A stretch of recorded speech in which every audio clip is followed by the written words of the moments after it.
कोल्हापुरात पूर व्यवस्थापन प्रशिक्षण कार्यक्रम संपन्न झालाय। पहिल्याच दिवशी जिल्हाधिकारी अमोल येडगे यांनी आपत्ती व्यवस्थापनाच्या प्रात्यक्षिकांची पाहणी केली।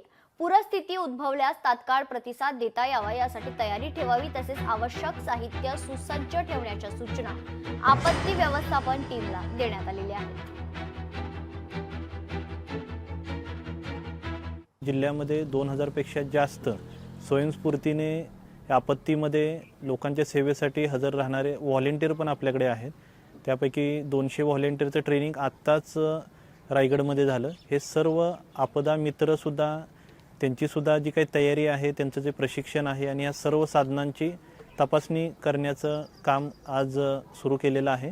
तर आज कोल्हापूर जिल्ह्यामध्ये असणाऱ्या सर्व साधनांची तपासणी आणि आपदा मित्रांचं प्रशिक्षण पूर्ण होतं आहे आणि पुढच्या आठवड्याभरामध्ये तालुक्यामध्ये सुद्धा जी आपल्याकडे साधनं आहेत, महानगरपालिकेकडे साधनं आहे, त्यांची तपासणी केली जाणार आहे। तर जिल्ह्यामध्ये येणाऱ्या कोणत्याही संभाव्य आपत्तीला तोंड देण्यासाठी जिल्हा प्रशासन आणि जिल्हा प्रशासनाच्या सोबतीने हे सर्व आपदा मित्र तयार आहेत।